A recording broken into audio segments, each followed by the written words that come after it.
Assalamualaikum warahmatullahi wabarakatuh. Bismillahirrahmanirrahim. Alhamdulillahi rabbil alamin. Ala ni'matil imani wal islam. Wa ala ni'mati sihhati wal afiyah. Wa ala ni'matil ukhuwati wal jamaah. Asyhadu an la ilaha illallah wahdahu la syarikalah. Dzul jalali wal ikram wa asyhadu anna Muhammadan abduhu wa rasuluh al mab'utsu rahmatan lil alamin. Allahumma shalli ala sayyidina Muhammad wa ala alihi wa ashabihil kiram. Faqala Allah ta'ala fi kitabihil karim, ya ayyuhalladzina amanu taqullaha haqqa tuqatih wala tamutunna illa wa antum muslimun. Bapak-bapak dan ibu-ibu hadirin jamaah yang dimuliakan oleh Allah Subhanahu wa taala. Alhamdulillah pada Sabtu subuh yang berkah ini kita dapat menegakkan salah satu perintah Allah, yaitu salat subuh secara berjamaah. Kemudian kurang lebih sampai waktu syuruk kita melaksanakan ta'lim. Semoga seluruh rangkaian ibadah dan amal soleh kita diridhoi dan diterima oleh Allah Subhanahu wa ta'ala. Salam dan sholawat tercurah kepada Nabi yang kita cintai, uswah kita, tuntunan kita, idola kita, panutan kita, Nabi terbesar Muhammad Sallallahu Alaihi Wasallam, yang telah membawa umat manusia minaz zulumati ila nur. Bapak-bapak dan hadirin jamaah rahimakumullah, salah satu pesan penting ajaran Islam kepada kita umatnya agar kita selalu menjaga ukhuwah, menjaga persatuan, menjaga kejamaahan, dan sekaligus juga menghindari perpecahan. Kenapa Islam menekankan kepada umatnya untuk terus istiqomah, menjaga kejamahan, menjaga persatuan dan ukhuwah? Yang pertama, karena memang persatuan merupakan perintah agama. Menjaga ukhuwah merupakan perintah Allah dan perintah Rasul kepada kita yang harus kita taati. Ketika kita mentaati perintah Allah dan Rasulnya, pasti di dalamnya ada kebaikan buat hidup kita, ada kemaslahatan buat hidup kita di dunia sampai di akhirat kelak. Di dalam surah Ali Imran ayat 103 misalkan, Allah berfirman, wa'tasimu bihablillahi jami'a wala tafarraqu. Berpegang teguhlah engkau terhadap tali ajaran Allah dan jangan bercerai-berai, jangan berpecah belah. Penggalan ayat ini menjelaskan kepada kita bahwa Allah SWT memerintahkan kita untuk terus menjaga wahdatul ummah, persatuan umat dan kesatuan umat, dengan menghindari perpecahan di antara kita. Juga Rasul bersabda, wala tahasadu, wala tanajashu, wala tabagodu, wala tadabaru, wa kunu ibadallahi ikhwana. Wa kunu ibadallahi ikhwana artinya jadilah engkau hamba Allah yang bersaudara. Jadilah engkau hamba Allah yang selalu menjaga persatuan, menjaga kesatuan dan kejamahan dengan menghindarkan dari perpecahan. Kemudian yang ketiga, kenapa kita diperintahkan untuk menjaga persatuan umat, menjaga kejamahan? Karena persatuan merupakan fitrah manusia yang harus kita penuhi. Jika fitrah kemanusiaan kita tidak terpenuhi, yang timbul adalah kegelisahan dalam hidup, yang timbul kerusakan dalam hidup. dalam surah Al-Baqarah misalkan, juga surah Al-Mu'minun, Al-Baqarah ayat 213 ya. Al-Baqarah ayat 213, juga surah Al-Furqan ayat 52 dan Al-Anbiya ayat 92, bahwa Allah pada sejatinya menciptakan manusia adalah ummatan wahidah, umat yang satu. Itu Allah jelaskan dalam surah Al-Baqarah ayat 213 yang berbunyi kanan nasu ummatan wahidah faba'atsallahu nabiyyin mubasysyirina wa mundzirin. Sesungguhnya manusia itu pada awalnya umat yang satu, dan Allah mengutus para nabinya untuk memberikan pencerahan, yaitu mubasyirin, memberikan kabar gembira bagi orang-orang yang taat patuh terhadap tuntunan agama, dan memberikan munzirin, peringatan bagi orang-orang yang merusak agama dan tentu nilai-nilai kemanusiaan. Dengan demikian sesungguhnya ketika manusia berpecah belah, bercerai-berai, tidak mau menegakkan persatuan, merajut persaudaraan dan kejamahan, sesungguhnya dia telah merusak fitrah kemanusiaannya.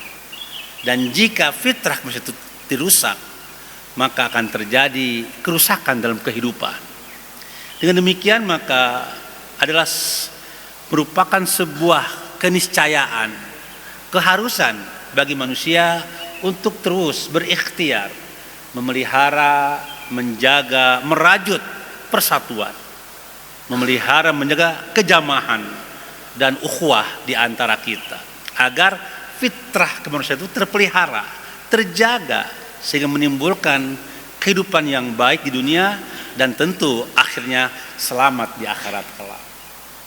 Kemudian yang keempat, kenapa Islam menyuruh kita untuk terus menjaga persatuan umat, ukhuwah? Karena akan melahirkan izzah. Umat akan mulia. Umat akan punya haibah, wibawa. Sehingga menjadi orang-orang yang tidak suka dengan kekuatan umat ini menjadi gentar, begitu kira-kira. Berpikir 1000 kali untuk menghancurkan umat ini. Kenapa? Karena umat ini bersatu, kokoh persatuannya, kokoh kejamahannya, solid persaudaraannya, sehingga Allah turunkan pada mereka kemuliaan izzah namanya, diturunkan haibah, kekuatan bagi umat ini. Dalam surah Al-Anfal misalkan, Al-Anfal ayat 46, Allah berfirman, wa atiullaha wa rasulah wa la tanaza'u fatafshalu wa tadhhaba rihukum wasbiru innallaha ma'as sabirin. Taatilah Allah, taatilah Rasulullah, dan jangan kalian berpecah belah, kata Allah. Wala tanaza'u, jangan bercerai-berai, jangan berpecah belah. Ulah parasya wae, kata Allah. Kenapa? Fatafshalu wa tadhhaba rihukum. Jika kalian berpecah belah, jika kalian bercerai-berai, maka gagallah perjuangan kalian dan hilang kekuatan kalian. Wa tadhhaba rihukum. Kekuatan umat akan hilang.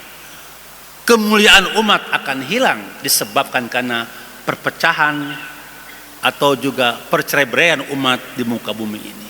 Dengan demikian maka sekali lagi agama memerintahkan kita untuk terus merajut persatuan, menjaga kejamahan dan ukhuwah di antara kita, agar kita memiliki izzah, kemuliaan, agar kita memiliki kuwah, kekuatan, bahkan agar kita memiliki juga haibah, yaitu wibawa di tengah-tengah hidup umat manusia. Kemudian yang kelima, Bapak Ibu rahimakumullah, kenapa kita diperintahkan untuk menjaga persatuan? Karena persatuan itu kan mengundang kemenangan dalam perjuangan. Jangan harap akan ada kemenangan dalam perjuangan umat jika umat ini berpecah belah. Tidak mungkin datang kemenangan dari Allah selama umat ini selalu gontok-gontokan, selalu bercerai-berai, selalu berpecah belah di antara mereka. Karena kemenangan adalah juga ada rahmat nikmat dari Allah dan harus kita undang itu. Bagaimana caranya? Dengan cara terus kita merajut persatuan umat, menjaga kejamahan dan menguatkan ukhuwah Islamiyah di antara kita. Misalkan di dalam surah Bapak Ibu rahimakumullah, terhadap kemenangan ini dalam surah Al-Anfal ayat 67. Saya kutip di ujung ayat tersebut, Allah berfirman, wa ayyadaka binasrihi wabil mu'minin. Jadi kemenangan Rasul dalam berdakwah itu dikaitkan dengan wabil mu'minin. Ada sebuah barisan yang kokoh, barisan yang teratur dari kaum muslimin, yang membackup beliau, yang berwala, seia sekata, berloyalitas, bergandengan tangan, menguatkan dakwah Rasul. Sehingga ukhuwah di antara kaum muslimin seperti satu buah tubuh yang apabila dicubit satu, semuanya merasa sakit. Karena seperti satu buah tubuh. Inilah para sahabat yang ada mengelilingi Rasul, yang siap hidup atau mati di jalan Allah. Ini sebuah kekuatan yang luar biasa, sehingga dalam dakwah beliau selama 23 tahun, tidak lama itu, 13 tahun di Mekah, 10 tahun di Madinah, Allah berikan kemenangan. Inna fatahna laka fatham mubina idza jaa nasrullahi wal fath fara'aitan nas yadkhuluna fi dinil afwaja. Inilah kemenangan yang Allah berikan kepada Rasulullah, kepada umat Islam. Kenapa? Karena tadi ada persatuan umat, ada kejamahan yang solid, ada ukhuwah di antara mereka, sehingga itu semua merupakan wasilah untuk turunnya pertolongan Allah, sehingga mereka menang dalam perjuangan dakwah untuk meninggikan agama ini. Itu surah Al-Anfal ayat 62 yang Allah sebutkan wa ayyadaka binasrihi, dan Allah memenangkan perjuangan Rasulullah atas pertolongannya, wabil mu'minin, dan atas ukhuwah, persaudaraan, kejamahan orang-orang yang beriman. Hadirin jamaah rahimakumullah. Kemudian yang keenam, kenapa kita diperintahkan untuk menjaga ukhuwah, menjaga persatuan? Karena persatuan itu akan juga mendatangkan keberkahan dalam hidup kita. Umat Islam akan berkah, umat Islam akan baik selama umat ini terus menjaga persatuannya, menjaga kejamahannya. Dalam satu hadis Rasul bersabda, alaikum bil jamaah fa innal barakata ma'al jamaah. Hendaklah kalian terus menjaga kejamahan, menjaga ukhuwah, menjaga persatuan, karena keberkahan Allah akan diturunkan pada orang-orang yang selalu hidupnya mencintai kejamahan. Alhamdulillah kita semua selalu menjunjung tinggi nilai-nilai kejamahan, dan kita laksanakan insya Allah dalam semua aspek hidup kita, baik dalam ibadah, dalam bermuamalah.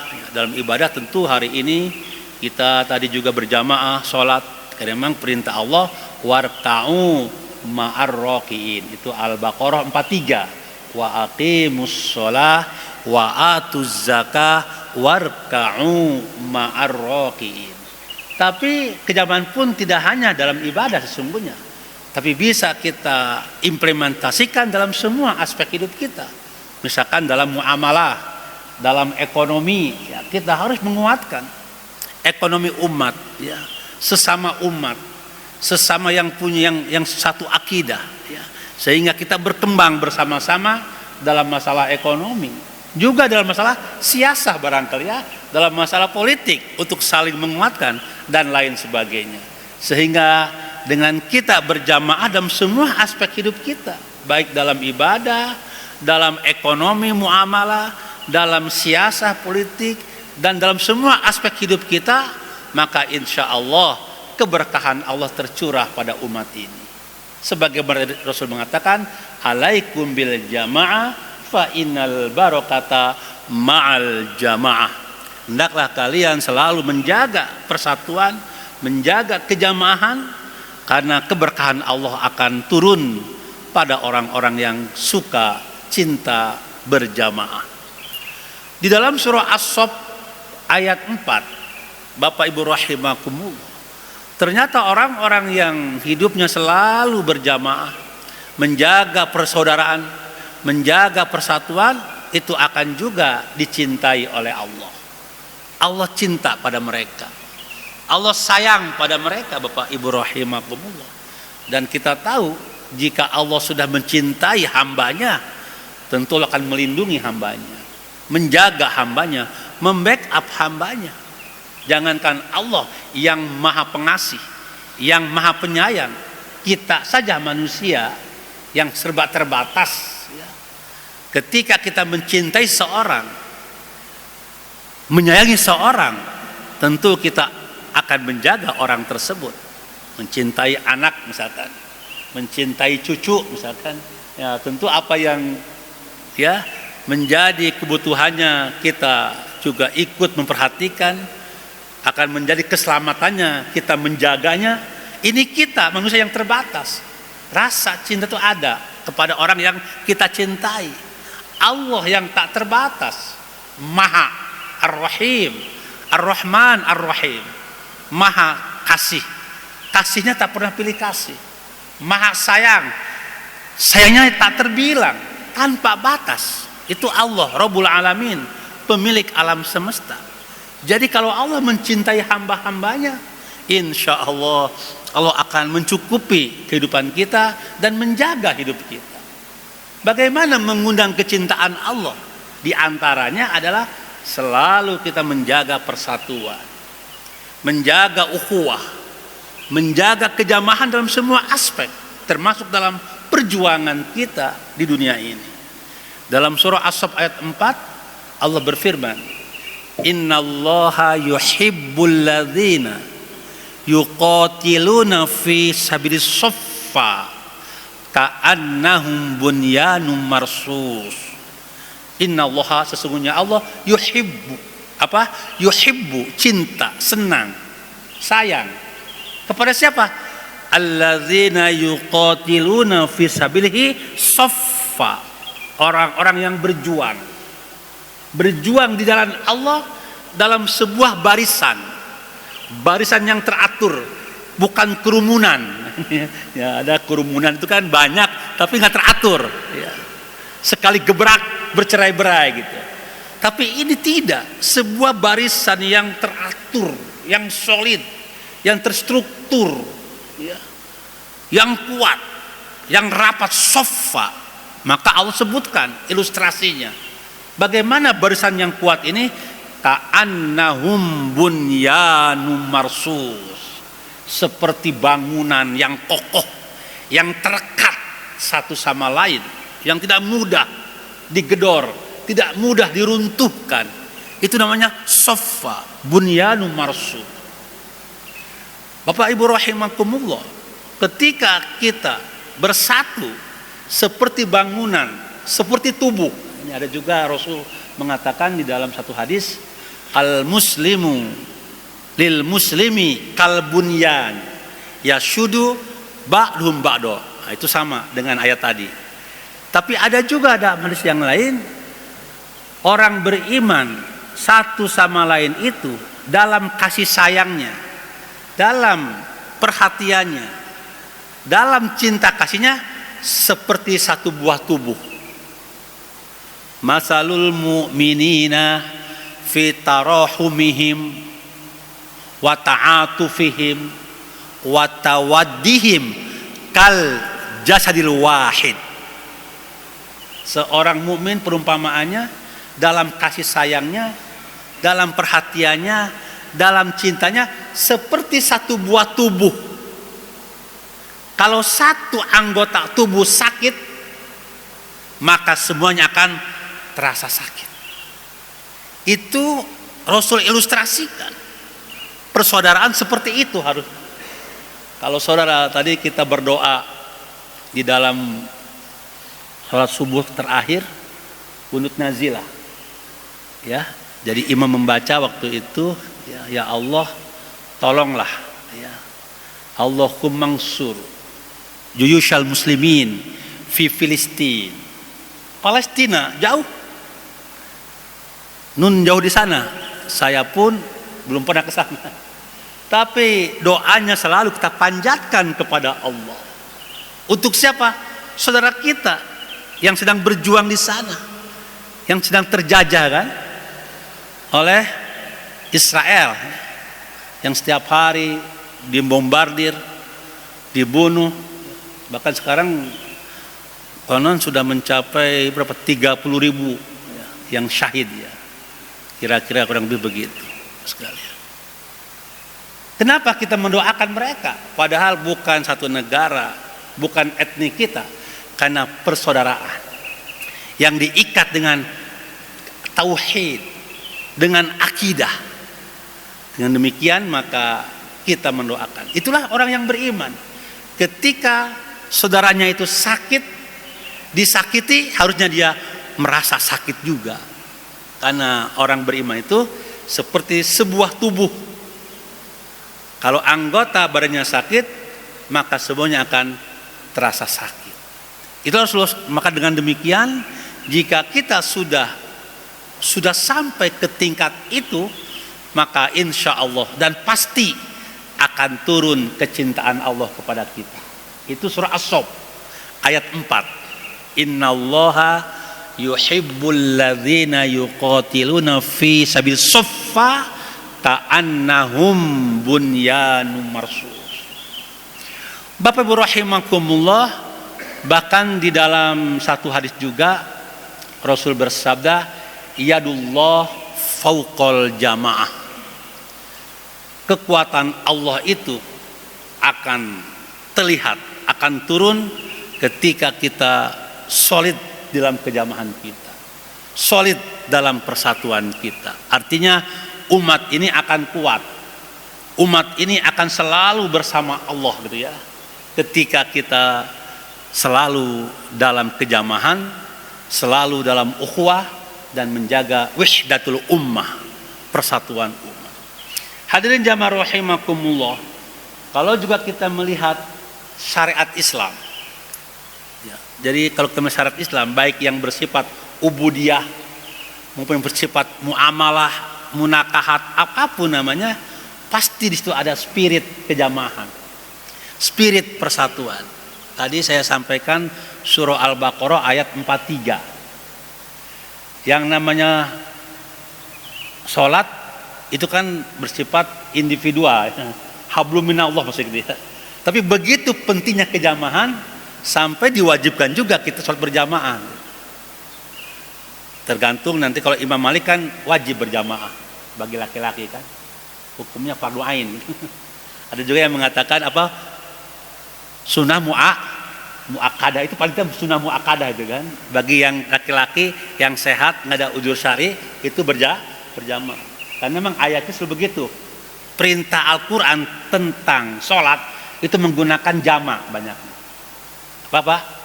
Menggunakan jama', plural, tidak singular, tidak mufrad. Itu punya spirit agar sholat dilakukan secara berjamaah. Makanya akimu, kan itu jama' ya, dirikanlah sholat, tapi itu jama' perintahnya. Bahkan tadi jelas warka'u ma'arroki'in, aqimus sholah wa atuz zakah warka'u ma'arroki'in. Jadi sholat punya spirit berjamaah.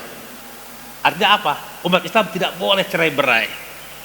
Sebagaimana dalam sholat kita rapat barisan, kita lurus barisan, kita taat pada imam, seia sekata, kira-kira. Itu kita kita bawa dalam kehidupan kita sehari-hari.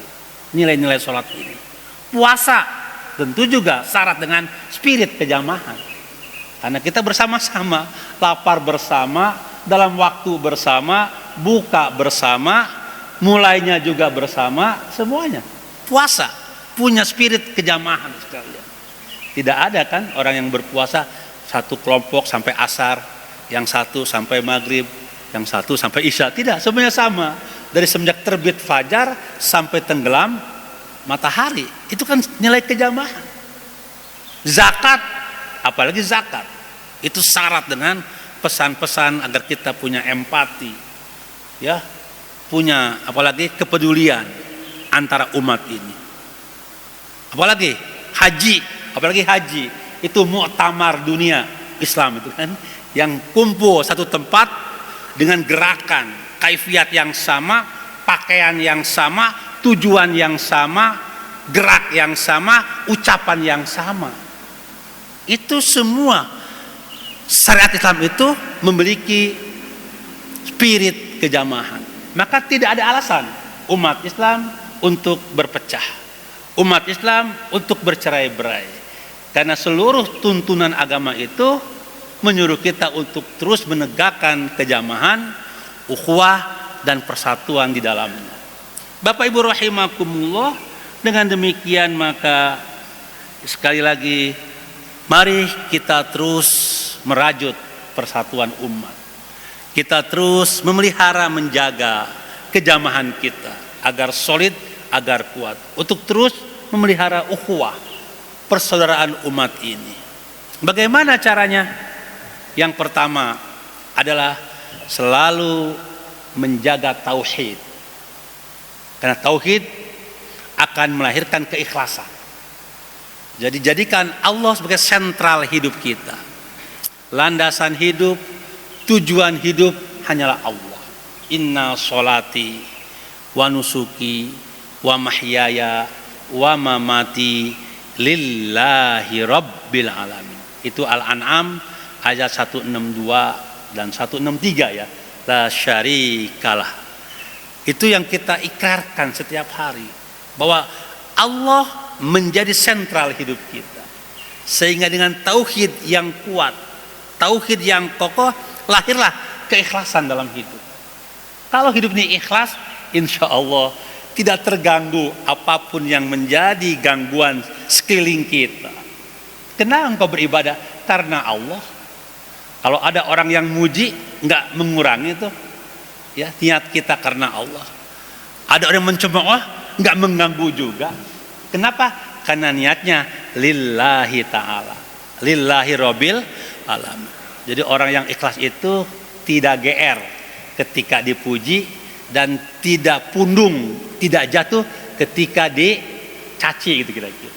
Karena dia tetap dalam keagamaan, di dalam kebenaran, dalam kebaikan, tetap ajeg, lurus di dalam melaksanakan perintah Allah. Walaupun banyak barangkali komentar-komentar yang akan merusak ya amal solehnya, merusak kebaikannya, tapi itu tidak dihiraukan karena dia bekerja, berbuat, berjuang lillahi ta'ala, bukan lil insan, bukan lisi anu tidak. Kalau kita berjuang karena Allah, beribadah karena Allah, berbuat karena Allah, bersaudara karena Allah, insya Allah akan kekal abadi. Makanya kalau kita ini bersaudara karena Allah, biasanya itu kekal itu. Kalau kita berteman karena Allah, akan kekal itu. Tapi kalau ada orang berteman karena harta, nggak akan lama biasanya itu. Berteman karena jabatan, nggak akan lama biasanya. Karena ada sebuah ungkapan dalam bahasa Arab, ini bukan hadis, tapi ini peribahasa Arab. Wa in qalla mali fala khillun yusahibuni wa in zada mali wa kulun nasi khullani. Begitu itu peribahasa itu. Kalau hartaku sedikit, kalau aku lagi bokeh, tidak ada orang yang mau mendekati aku gitu. Tapi kalau hartaku banyak, aku lagi kaya, semua orang mengaku saudaraku gitu. Jadi kalau ada orang itu bersahabat, berteman karena dunia, tidak akan lama biasanya. Tetapi kalau kita berteman, bersaudara karena Allah, insya Allah akan kekal sampai nanti akhirat. Bahkan kan Allah akan membangkitkan manusia dengan teman-temannya gitu kan. Dengan apa Pak? Dengan teman-temannya. Ya. Maka insya Allah kalau kita bersatu karena Allah, kalau kita bersahabat karena Allah, kalau kita berjamaah karena Allah, akan kekal abadi dunia sampai akhirat. Akan langgeng. Tapi kalau kita bekerja, beribadah, berjuang, beramal, saudara karena dunia, mudah rapuh. Ya. Tidak kuat mendengar nyinyiran orang barangkali. Tidak kuat mendengar kritik orang barangkali. Kenapa? Karena dunia. Tapi kalau karena Allah, insya Allah kita akan terus berjalan. Karena semua perbuatan kita dikerjakan hanya untuk mencari ridho Allah, bukan ridho manusia. Itulah yang harus kita lakukan dalam menjaga persatuan umat ini. Jadikan Allah sentral hidup kita, landasan hidup Allah, tujuan hidup kita juga Allah SWT, sehingga melahirkan keikhlasan dalam hidup. Dan itu perintah agama. Wa ma umiru illa liya'budullah mukhlishina lahuddin.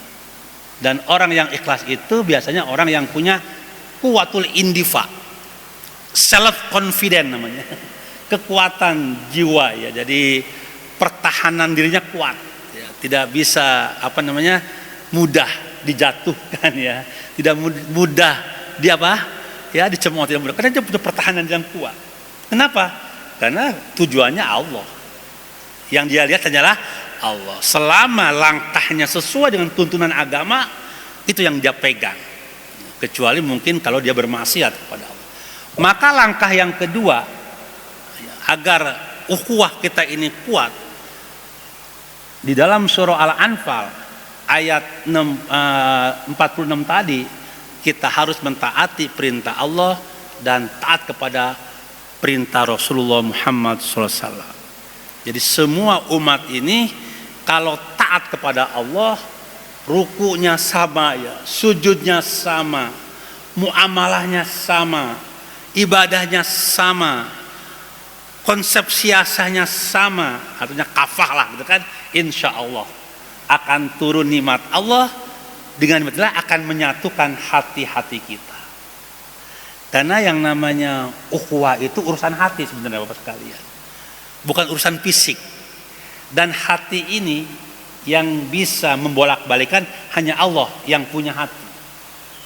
Makanya kalau kita lihat dalam surah Al-Anfal tadi, dari ayat 62 sampai 64, kalau engkau kumpulkan dunia ini untuk menyatukan hati-hati manusia, mual bisa kata Allah.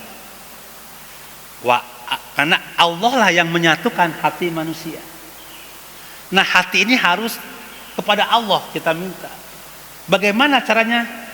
Caranya agar Allah memberikan nikmat kepada kita, agar nikmat itulah yang akan mentalib, menyatukan hati-hati kita. Bagaimana supaya nikmat itu datang kepada kita? Maka ayatnya wa'tasimu bihablillahi. Kita harus berpegang teguh pada tuntunan Allah, tuntunan Rasulullah. Coba lihat ayatnya, dibaca ya. Wa'tasimu bihablillahi jami'a wala tafarraqu. Kemudian wazkuru ni'matallahi in kuntum a'daan fa'allafa baina qulubikum fa asbahtum bi ni'matihi ikhwana.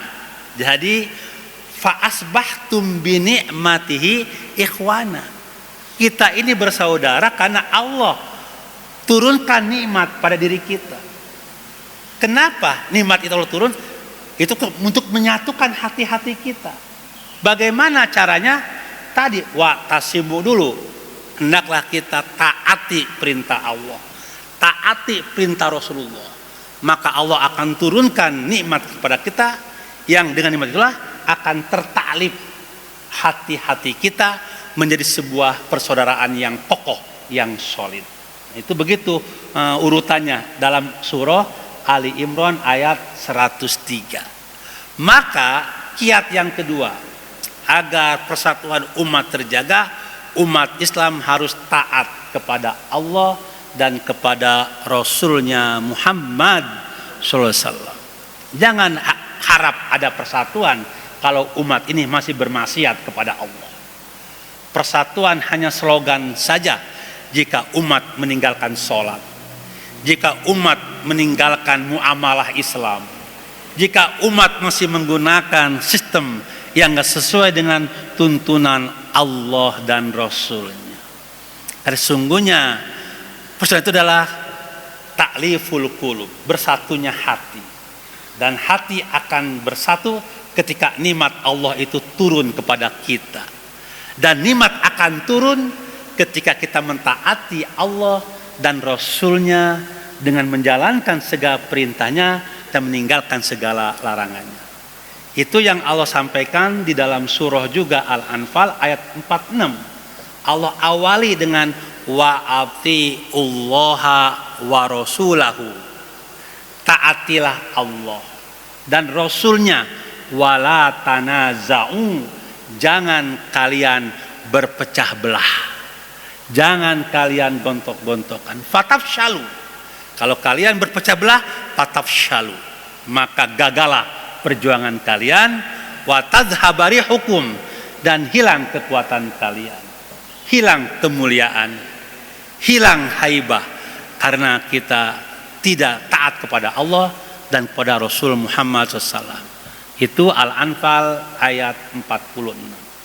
Kemudian yang ketiga, Bapak Ibu rahimakumullah, kita juga diperintahkan untuk terus rajin bersilaturahim. Nah, ini juga salah satu cara untuk merajut ukhuwah, bersilaturahim, yang menyambung kasih sayang, menyambung cinta kasih sesama umat Islam. Karena memang konsepnya adalah asyidda'u 'alal kuffar ruhama'u bainahum. Jadi kalau kata orang Sunda itu silih asah, silih asih, silih asuh gitu kira. Jadi ada tahabu, bahkan disuruh kita untuk saling mencintai, tahabu, untuk saling menghadiahi kan, memberi hadiah. Tahadu, ada lagi tarohum, saling kasih sayang, ya. Masalul mu'minina fi tarahumihim, itu harus dibangun. Nah, caranya dengan apa? Dengan terus kita bersilaturahim. Nah, silaturahim yang paling baik ya saya kira di masjid gitu. Untuk terus kita berjamaah. Karena mungkin kalau ke rumah terbatas waktu Pak ya. Kalau ke masjid kan ini sering bertemu paling tidak 5 waktu sehari semalam. Kita akan Ramadan insya Allah nanti. Nah, kalau kita lakukan sholat ditambah dengan tarawehnya, maka insya Allah silaturahim itu tambah kuat itu. Ditambah dengan itikafnya juga bertambah kuat. Dan itulah yang agama suruh kita untuk banyak bersilaturahim, untuk mengukuhkan kejamahan kita, persatuan kita, dan juga ukhuwah Islamiyah di antara kita. Dan yang terakhir barangkali Bapak sekalian, dalam surah Al-Hujurat ayat 11 dan 12. Di situ Allah melarang kita untuk melakukan 6 hal. Karena kalau 6 hal ini dilakukan akan terjadi perpecahan umat. Ya, jadi hindari 6 perbuatan. Apa yang pertama? As-sukhriyah namanya. As-sukhriyah itu saling mengolok-olok. Jadi jangan sampai umat ini saling mengolok-olok. Ya. La yaskhar qaumun min qaumin. Tidak boleh satu kelompok mengolok-olok kelompok yang lain. Ini yang pertama, sukhriyah namanya. Al-Hujurat ayat 11 sampai 12 itu kan, as-sukhriyah. Maka sesama umat Islam harus saling menjaga kehormatan satu sama lain. Tidak boleh mengolok-olok. Kenapa? Karena satu kelompok merasa paling benar atas kelompok yang lain. Nggak boleh. Merasa paling suci atas kelompok yang lain. Kalau itu dilakukan, akan terjadi perpecahan umat ini. Maka hindari sukhriyah. Ya. Yang kedua, wala talmizu anfusakum, kata Allah. Jangan merendahkan orang, menghina orang. Kenapa? Karena setiap manusia pasti punya kelebihan sekaligus punya kekurangan. La tahtakir mandunaka falikuli syai'in maziyah. Jangan engkau hina saudaramu, karena setiap orang pasti punya kelebihan.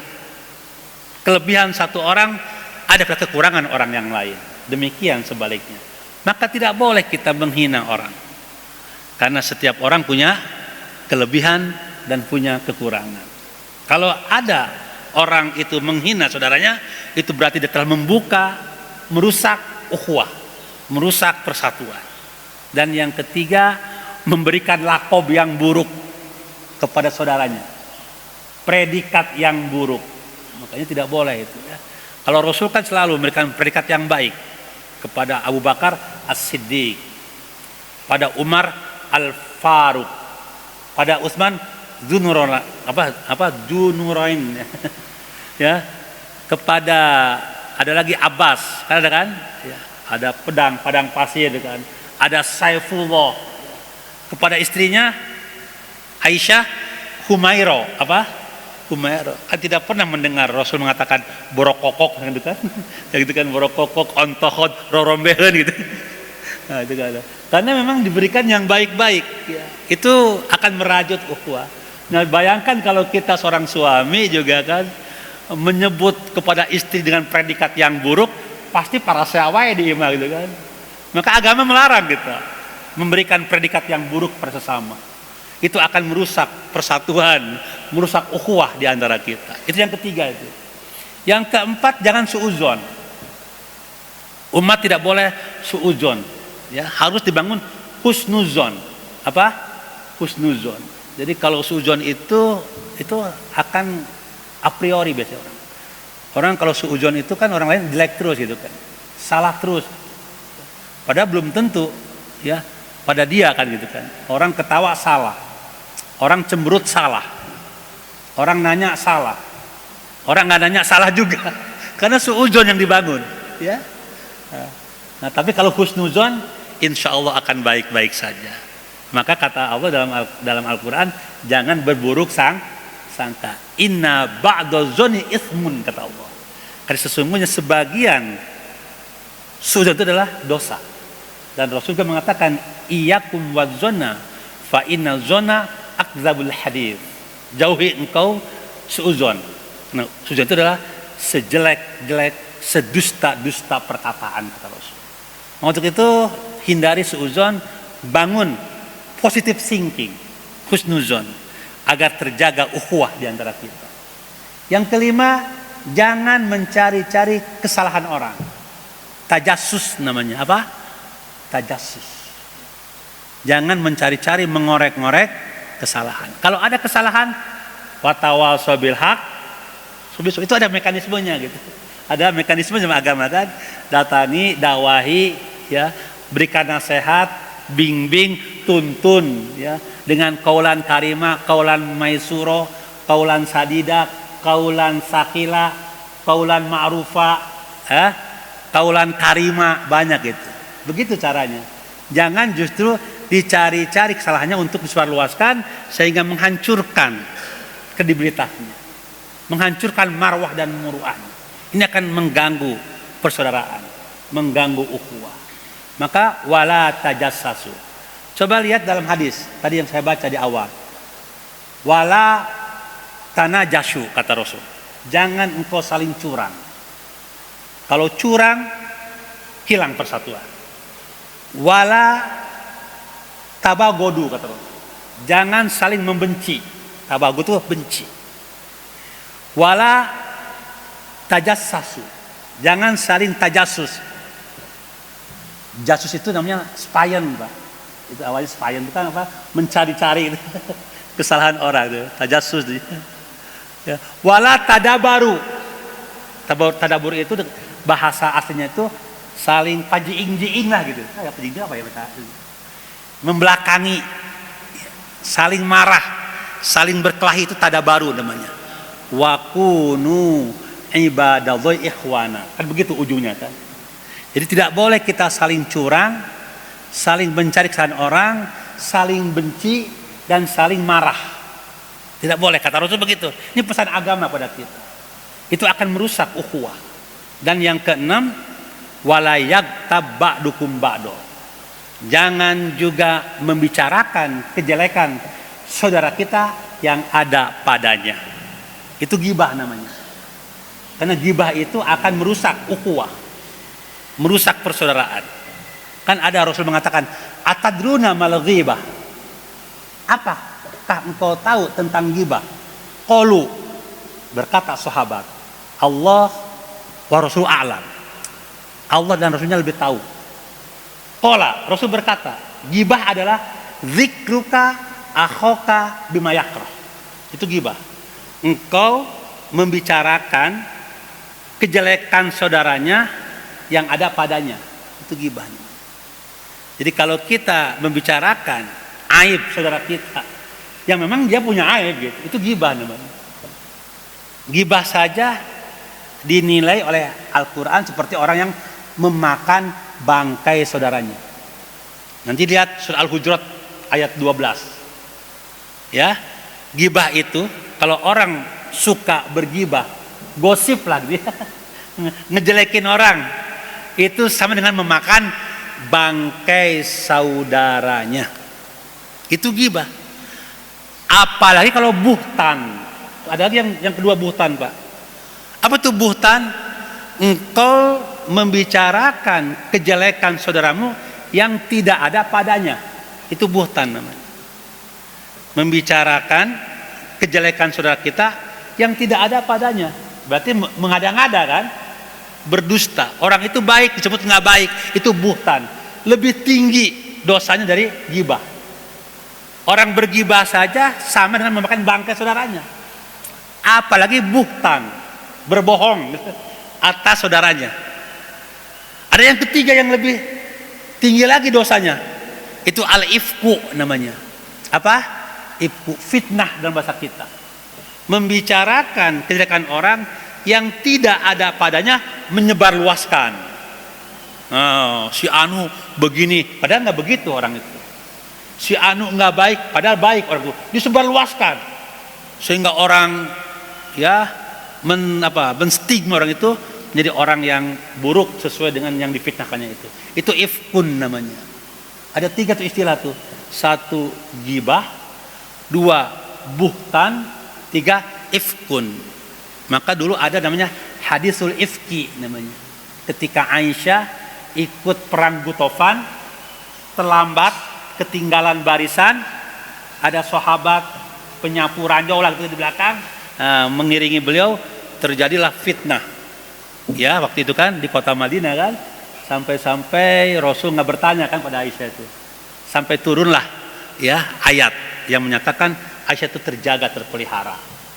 Dan itu fitnah dari Abdullah bin Ubay bin Salul ya, yang luar biasa. Maka dilarang oleh agama, baik ghibah, buhtan maupun ifkun. Nah, itu akan merusak persatuan, merusak kejamahan. Itu ada pada surah Al-Hujurat ayat 12 dan 13. Yang diawali ayat 10-nya, innamal mu'minuna ikhwatun. Sesungguhnya orang muslim itu bersaudara. Maka hindari 6 perbuatan untuk menjaga ukhuwah di antara kita pada ayat berikutnya 11 dan ayat 12. Bapak Ibu sekalian, ini saja barangkali kajian kita hari ini, dan semoga kita semua Allah berikan hati yang lembut sehingga hati kita selalu tertalip satu sama lain, dan lahirlah di antara kita persaudaraan, persatuan dan kejamahan yang solid insya Allah. Dan mari kita terus istiqomah dalam tauhid, istiqomah dalam syariah, istiqomah dalam ketaatan kepada Allah, agar ukhuwah Islamnya tetap terjalin dan terjaga sampai nanti kita menghadap Allah Subhanahu wa ta'ala. Ini saja nahtatim bil hamdalah. Alhamdulillahirabbil alamin. Subhanallahumma wa bihamdika asyhadu an la ilaha illa anta astaghfiruka wa atubu ilaik. Mohon maaf jika ada kata-kata saya yang kurang berkenan dan sikap saya yang kurang baik. Akhirul kalam, Rabbana atina fid dunya hasanah wa fil akhirati hasanah wa qina adzabannar. Wassalamualaikum warahmatullahi wabarakatuh.